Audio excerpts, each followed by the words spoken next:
Hello everyone, आज हम लोग पढ़ने वाले हैं क्लास 7th की इतिहास की बुक से चैप्टर नंबर 3 दिल्ली 12वीं से 15वीं शताब्दी। पिछले क्लास में हमने चैप्टर 1 चैप्टर 2 कंप्लीट कर लिया है। अगर आपने वो वीडियो नहीं देखी है तो आप प्लेलिस्ट में जाकर देख सकते हैं। मैं प्लेलिस्ट के लिंक डिस्क्रिप्शन बॉक्स में और कम्युनिटी में मेंशन कर दूँगी। तो चलिए शुरू करते हैं आज की क्लास। इस चैप्टर में हम लोग पढ़ने वाले हैं दिल्ली के बारे में।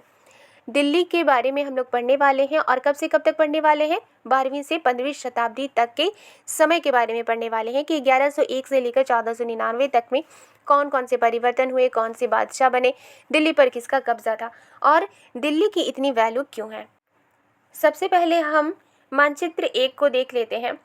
मानचित्र 1 के बारे में लिखा है 13वीं-14वीं सदी में दिल्ली सल्तनत के कुछ चुने हुए शहर। इस मानचित्र में, इस नक्शे में 13वीं-14वीं सदी में दिल्ली सल्तनत के कुछ चुने हुए शहर को दर्शाया गया है। जैसे कि यहाँ पर फिरोजाबाद है, इसके बाद तुगलकाबाद है, आदिलाबाद है। यहाँ लिखा है पहले पहल तोमर राजपूतों के काल में दिल्ली साम्राज्य की राजधानी बनी।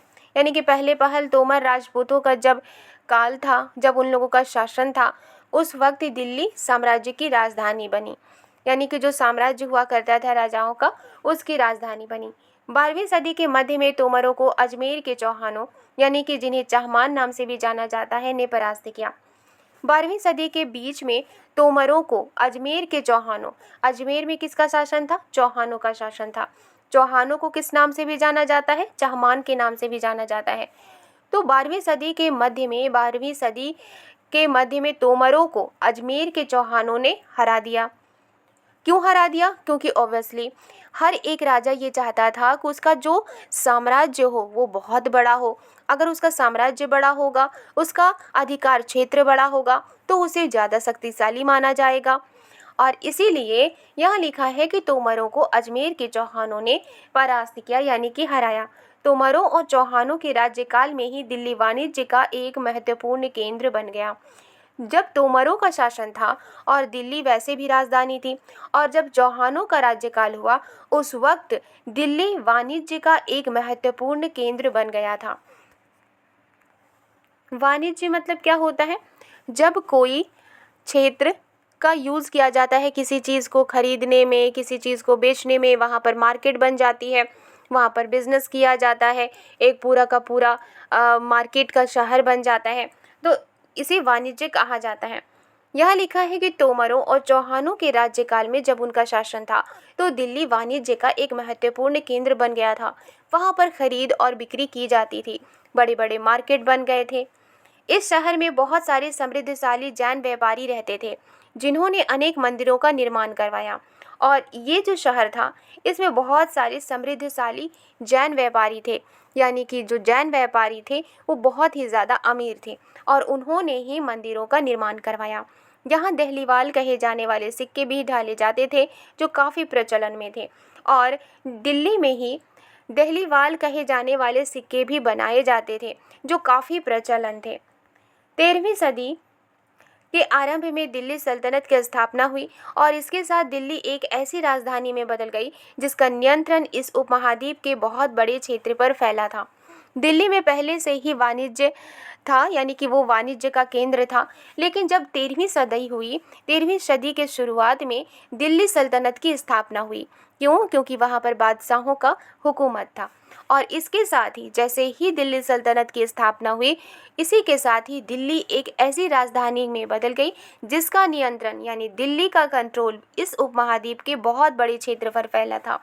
यानी कि जो दिल्ली थी वो एक ऐसी राजधानी के रूप में बदल गई जहाँ से इस उपमहाद्वीप के बड़े क्षेत्र पर नियंत्रण किया जाता था। यानी कि दिल्ली का ही नियंत्रण इस उपमहाद्वीप के बड़े क्षेत्र तक था। दिल्ली से ही जो बादशाह हुआ करते थे वो पूरे उपमहाद्वीप पर नियंत्रण करते थे। जिस इलाके को हम आज दिल्ली के नाम से जानते हैं, वहाँ इन सुल्तानों ने अनेक नगर बसाए। यहाँ लिखा है कि जिस इलाके को आज हम दिल्ली के नाम से जानते हैं, वहाँ इन सुल्तानों ने बहुत सारे नगर बसाए। वो कौन से सुल्तान थे? दिल्ली में सबसे पहले शासन किसका था? तोमर का। इन्हें किसने हराया? चौहानों ने। इसके बाद दिल्ली पर किसका शासन हुआ? तुर्की शासक का। यहाँ पर तुर्की शासकों के नाम दिए गए हैं। इसके बाद दिल्ली में किसका शासन हुआ? खिलजी वंश का। यहाँ पर खिलजी वंश के शासकों के नाम दिए गए हैं, बादशाहों के नाम दिए गए हैं। इसके बाद दिल्ली पर किसका शासन हुआ? तुगलक वंश का। यहाँ पर बादशाहों के नाम दिए गए हैं। इसके बाद सैयद वंश का हुकूमत हुआ और इसके बाद लोधी वंश का हुकूमत हुआ। और इस तरह से जो दिल्ली थी उस पर जब दिल्ली सल्तनत कायम हुई, उस पर जब दिल्ली सल्तनत का शुरुआत हुआ तो दिल्ली जो थी वो ऐसी राजधानी के रूप में बदल गई जो पूरे उपमहाद्वीप को कंट्रोल करती थी। और इन सारे सुल्तानों ने दिल्ली में बहुत सारे नगर बनाए। इन सारे सुल्तानों ने दिल्ली में बहुत सारे नगर बसाए। अब हम लोग पढ़ेंगे सुल्तानों के अधीन दिल्ली। यहाँ लिखा है इतिहास तारीख एक वचन, तवारीख बहुवचन है, जो सुल्तानों के शासनकाल में प्रशासन की भाषा फारसी में लिखे गए थे। यहाँ लिखा है कि इतिहास को फारसी में क्या कहा जाता है? तारीख। लेकिन जब इसका प्लूरल बनाया जाता है तो इसे कहा जाता है तवारीख। इतिहास तारीख या तवारीख है जो सुल्तानों के शासनकाल में, जब सुल्तान दिल्ली पर शासन करते थे, उनके शासनकाल में प्रशासन की भाषा फारसी में लिखे गए थे। यानी कि सुल्तान किस तरह से हुकूमत करते थे, सुल्तान किस तरह से अपने साम्राज्य को चलाते थे, इसके बारे में फारसी में लिखे गए थे। तवारीख के लेखक सचिव, प्रशासक, कवि और दरबारियों जैसे सुशिक्षित व्यक्ति होते थे जो घटनाओं का वर्णन भी करते थे और शासकों को प्रशासन संबंधी सलाह भी देते थे। वे न्याय संगत शासन के महत्व पर बल देते थे। यहाँ लिखा है कि तवारीख के जो लेखक सचिव होते थे, प्रशासक होते थे, कवि और दरबारी होते थे, ये सुशिक्षित व्यक्ति होते थे, पढ़े लिखे व्यक्ति होते थे। कोई भी जाहिल व्यक्ति दिल्ली सल्तनत के अंतर्गत नहीं था। यानी कि जो भी राजा के दरबार में होता था वो पढ़ा लिखा ही होता था। जो भी सुल्तानों के दरबार में होता था वो पढ़ा लिखा ही होता था। और ये जो पढ़े लिखे व्यक्ति होते थे वो घटनाओं का वर्णन भी करते थे। यानी कि जो भी घटनाएं उस वक्त होती थी उनके बारे में डिटेल में वो वर्णन भी करते थे, उनके बारे में वो लिखते भी थे और शासकों को प्रशासन संबंधी सलाह भी देते थे। इसके अलावा जो पढ़े लिखे लोग होते थे, जो लेखक सचिव होते थे, प्रशासक होते थे, कवि होते थे और जो दरबारी होते थे, वो पढ़े लिखे होते थे, वो बादशाह को प्रशासन संबंधी यानी कि प्रशासन से जुड़ी हुई सलाह भी देते थे। वे न्याय संगत शासन के महत्व पर बल देते थे। और ये जो भी पढ़े लिखे व्यक्ति होते थे जो बादशाहों को प्रशासन से जुड़ी हुई सलाह भी देते थे, वे न्याय संगत शासन के वैल्यू पर बल देते थे। उनके अकॉर्डिंग हर जगह न्याय होना चाहिए और न्याय के आधार पर ही शासन होना चाहिए। अब हम लोग पढ़ेंगे न्याय चक्र के बारे में। मीन्स कि जो न्याय करता है उसके साथ भी न्याय होता है। यहाँ लिखा है 13वीं सदी के इतिहासकार फ़ख्र मुदब्बिर ने लिखा था। 13वीं सदी के एक इतिहासकार थे, वो इतिहास लिखा करते थे। उनका नाम था फ़ख्र मुदब्बिर। उन्होंने लिखा था, राजा का काम सैनिकों के बिना नहीं चल सकता। यानी कि जो बादशाह है उनका काम सैनिकों के बिना नहीं चल सकता। उनको हर काम करने के लिए सैनिक की ज़रूरत पड़ती है। अपने साम्राज्य को विस्तार करने के लिए भी सैनिक की ज़रूरत पड़ती है। सैनिक वेतन के बिना नहीं जी सकते और जो सैनिक होंगे वो बिना वेतन के काम नहीं कर सकते, उन्हें वेतन चाहिए। किसानों वेतन आता है किसानों से एकत्रित किए गए राजस्व से, और चूंकि सैनिकों को वेतन चाहिए, वो वेतन के बिना नहीं रह सकते। और ये जो वेतन होता था वो कहाँ से आता था? वो किसानों से आता था। इसलिए यहाँ लिखा है कि जो वेतन आता है वो किसानों से जमा किए गए राजस्व से आता है। यानी कि किसान जो टैक्स देते हैं उसी को जमा किया जाता है और उसी से ही सैनिकों को वेतन दिया जाता है। मगर किसान भी राजस्व तभी चुका सकेंगे जब वे खुशहाल और प्रसन्न हों। लेकिन किसान तभी राजस्व चुका सकेंगे, तभी बादशाह को टैक्स दे सकेंगे जब वो खुशहाल हों और खुश हों। ऐसा तभी हो सकता है जब राजा न्याय और ईमानदार प्रशासन को बढ़ावा दे, और ऐसा तभी हो सकता है, तभी किसान खुश रह सकते हैं, तभी किसान खुशहाल रह सकते हैं जब बादशाह न्याय और ईमानदार प्रशासन को बढ़ावा दे। यानी कि बादशाह न्याय करे और ईमानदार प्रशासन को बढ़ावा दे। यहाँ लिखा है एक तवारीख के लेखक नगरों में विशेषकर दिल्ली में रहते थे, गांव में शायद ही कभी रहते हों। यानी कि जो तवारीख के लेखक थे वो शहरों में ही विशेषकर दिल्ली में रहते थे, गांव में शायद ही कभी वो रहते हों। दूसरा, वे अक्सर अपने इतिहास सुल्तानों के लिए उनके ढेर सारे इनाम इकराम पाने की आशा में लिखा करते थे। और उसमें से अक्सर जो इतिहासकार हुआ करते थे वो इतिहास कैसे लिखते थे, वो इतिहास सुल्तानों के लिए लिखते थे और सुल्तानों से ढेर सारे इनाम पाने के लिए वो इतिहास लिखा करते थे। वो इस आशा में लिखा करते थे कि जो बादशाह हैं उन्हें इनाम देंगे। ये लेखक अक्सर शासकों को जन्मसिद्ध अधिकार और लिंग भेद पर आधारित आदर्श समाज व्यवस्था बनाए रखने की सलाह देते थे। और ये जो लेखक हुआ करते थे वो अक्सर बादशाहों को जन्मसिद्ध अधिकार के बारे में बताते थे और उनके अकॉर्डिंग ही समाज व्यवस्था रखने की सलाह देते थे और लिंग भेद के बारे में बताते थे और उनके आधार पर ही समाज व्यवस्था बनाए रखने की सलाह देते थे। उनके विचारों से सारे लोग सहमत नहीं होते थे और इस तरह के जो लोग हुआ करते थे, इस तरह के जो इतिहासकार हुआ करते थे, जो राजा से इनाम पाने की आशा में इतिहास लिखा करते थे और वे अक्सर बादशाहों को जन्मसिद्ध अधिकार और लिंग भेद पर आधारित आदर्श समाज व्यवस्था बनाए रखने की सलाह देते थे कि जन्मसिद्ध अधिकार के आधार पर ही, लिंग के आधार पर ही समाज व्यवस्था बनाए रखना चाहिए। उनका जो विचार था, उनके विचारों से बहुत सारे लोग एग्री नहीं थे, बहुत सारे लोग सहमत नहीं थे। सबसे पहले जान लेते हैं कि जन्मसिद्ध अधिकार होता क्या है। जन्म के आधार पर विशेष अधिकार का दावा। उदाहरण के लिए लोग मानते थे कि कुलीन व्यक्तियों को कुछ खास परिवारों में जन्म लेने के कारण शासन करने का अधिकार विरासत में मिलता है। जन्मसिद्ध अधिकार का मतलब होता है कि जन्म से ही किसी विशेष तरह का अधिकार करने का दावा। एग्जाम्पल के लिए लोग ये मानते थे कि जो कुलीन व्यक्ति होते थे वो कुछ खास परिवारों में अगर जन्म लेते हैं तो उनको शासन करने का अधिकार विरासत में मिल जाता है। अब हम लोग पढ़ेंगे लिंग भेद के बारे में। स्त्रियों तथा पुरुषों के बीच सामाजिक तथा शरीर रचना संबंधी अंतर। आमतौर पर यह तर्क दिया जाता है कि ऐसे अंतर के कारण पुरुष स्त्रियों की तुलना में श्रेष्ठ होते हैं। लिंग भेद का मतलब होता है कि स्त्री और पुरुषों के बीच में जो सामाजिक अंतर होता है और जो शरीर की जो रचना होती है उसमें जो अंतर होता है उसके अकॉर्डिंग ही ये तर्क दिया जाता है कि ऐसे अंतर की वजह से पुरुष स्त्रियों की तुलना में, यानी कि जो मेल होते हैं वो फीमेल की तुलना में, पुरुष स्त्री की तुलना में ज़्यादा मजबूत होते हैं, ज़्यादा श्रेष्ठ होते हैं। यहाँ लिखा है सन 1236 में सुल्तान इल्तुतमिश की बेटी रजिया सिंहासन पर बैठी। सुल्तान इल्तुतमिश की मृत्यु के बाद 1236 ईस्वी में उनकी बेटी जिनका नाम था रजिया सुल्तान वो सिंहासन पर बैठती हैं। उस युग के इतिहासकार मिन्हाज-ए-सिराज ने स्वीकार किया है कि वह अपने सभी भाइयों से अधिक योग्य और सक्षम थी, लेकिन फिर भी वह एक रानी को शासक के रूप में मान्यता नहीं दे पा रहा था।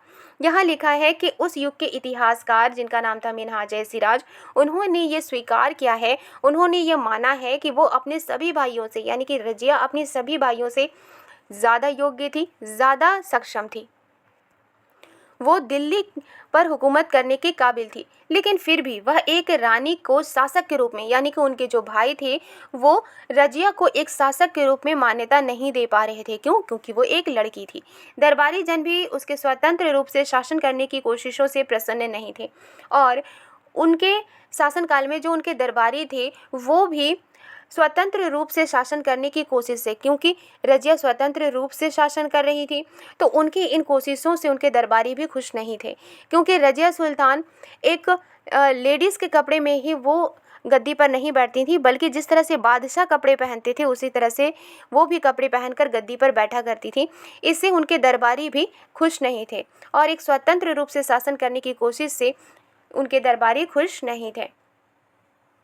और इस तरह से चूँकि उनके दरबारी भी खुश नहीं थे और उनके भाई भी खुश नहीं थे कि वो पूरी तरह से एक स्वतंत्र रूप से दिल्ली पर हुकूमत करे, इसी वजह से सभी उन रजिया के सक्षम होने के बाद भी ये नापसंद करते थे कि वो एक शासक बने।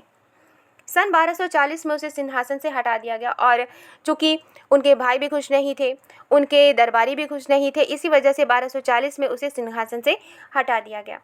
यहाँ रजिया के बारे में लिखा है, रजिया के विषय में मिन्हाज के विचार थे। अन्य महत्वपूर्ण भारतीय शासिकाओं ने क्या किया? यहाँ लिखा है कि रजिया के बारे में मिन्हाज के जो विचार थे इसके बारे में यहाँ लिखा है मिन्हाज-ए-सिराज का सोचना था कि ईश्वर ने जो आदर्श समाज व्यवस्था बनाई है उसके अनुसार स्त्रियों को पुरुषों के अधीन होना चाहिए और रानी का शासन इस व्यवस्था के विरुद्ध जाता था। यहाँ लिखा है मिन्हाज-ए-सिराज क्या सोचते थे? मिन्हाज-ए-सिराज ये सोचते थे कि ईश्वर ने जो आदर्श समाज व्यवस्था बनाई है, कौन से आदर्श समाज? पुरुषों को स्त्रियों से श्रेष्ठ जो व्यवस्था है उसके बारे में बताया है उन्होंने कि ये जो व्यवस्था बनाई है ईश्वर ने, उसके अनुसार स्त्रियों को पुरुषों के अधीन होना चाहिए। क्यों? क्योंकि पुरुषों को ही स्त्रियों से ज़्यादा श्रेष्ठ बताया गया है और स्त्रियों को पुरुषों के अधीन होना चाहिए। और चूँकि रजिया शासन कर रही थी और उनका जो ये शासन था इस व्यवस्था के विरुद्ध जाता था, यानी कि आदर्श समाज व्यवस्था के विरुद्ध जाता था। इसलिए वह पूछता है खुदा की रचना के खाते में उसका ब्यौरा चूँकि मर्दों की सूची में नहीं आता, इसलिए इतनी शानदार खूबियों से भी उसे आखिर हासिल क्या हुआ। यहाँ लिखा है कि खुदा के रचना के खाते में, यानी कि उनका कहना था कि खुदा ने मर्दों को ज़्यादा श्रेष्ठ बनाया है स्त्रियों से, इसीलिए स्त्रियों को मर्दों के अधीन ही रहना चाहिए, पुरुषों के अधीन ही रहना चाहिए। तो जो खुदा ने ये रचना की है उसके जो ब्यौरा है चूँकि मर्दों की सूची में नहीं आता, यानी कि जो रजिया सुल्तान का जो ब्यौरा है वो मर्दों की सूची में नहीं आता, वो लड़की है वो लड़का नहीं है। इसलिए इतनी शानदार खूबी होने के बावजूद भी उन्होंने जब दिल्ली की गद्दी पर उन्होंने बैठा तो उन्हें हटा दिया गया। इसलिए उन्होंने लिखा है कि इतनी शानदार खूबियों से भी उसे आखिर हासिल क्या हुआ, क्योंकि रजिया सुल्तान को तो बाद में गद्दी से हटा ही दिया गया था। रजिया ने अपने अभिलेखों और सिक्कों पर अंकित करवाया कि वह सुल्तान इल्तुतमिश की बेटी थी। आधुनिक आंध्र प्रदेश के वारंगल क्षेत्र में किसी समय काकतीय वंश का राज्य था। उस वंश की रानी रुद्रम्मा देवी के व्यवहार से रजिया का व्यवहार बिल्कुल विपरीत था। यहाँ लिखा है रजिया ने अपने अभिलेखों में, यानी कि जो पत्थरों पर जो लेख लिखी जाती थी उन लेखों में और सिक्कों पर क्या अंकित करवाया था, उन्होंने ये अंकित करवाया था, उन्होंने ये खुदवाया था कि वो सुल्तान इल्तुतमिश की बेटी थी। आधुनिक आंध्र प्रदेश, जिसे हम आंध्र प्रदेश कहते हैं, उसके वारंगल क्षेत्र में किसी समय में काकतीय वंश का राज्य था, काकतीय वंश का शासन था। उस वंश की रानी थी रुद्रमा देवी। उनके व्यवहार से रजिया का जो व्यवहार था वो बिल्कुल ही उल्टा था। रुद्रमा देवी ने अपने अभिलेखों में अपना नाम पुरुषों जैसा लिखवाकर अपने पुरुष होने का भ्रम पैदा किया था। जो रुद्रमा देवी थी उन्होंने अपने अभिलेखों में अपना नाम पुरुषों जैसा लिखवाया था और उन्होंने खुद के पुरुष होने का भ्रम पैदा किया, यानी कि उन्होंने खुद को पुरुष के रूप में दर्शाया था। एक और महिला शासक थी, कश्मीर की रानी दीदा। उनका नाम दीदी यानी बड़ी बहन से निकला है। जाहिर है प्रजा ने अपनी प्रिय रानी को यह स्नेह भरा संबोधन दिया होगा। यहाँ लिखा है कि एक और महिला शासक थी जिनका नाम था दीदा, यानी कि वो कश्मीर की रानी दीदा थी। उनका नाम दीदी बड़ी बहन से निकला है। जाहिर है जो प्रजा उनकी थी उन्होंने अपनी प्रिय रानी को ये मोहब्बत से भरा हुआ, स्नेह से भरा हुआ संबोधन दिया होगा। आज के लिए बस इतना ही।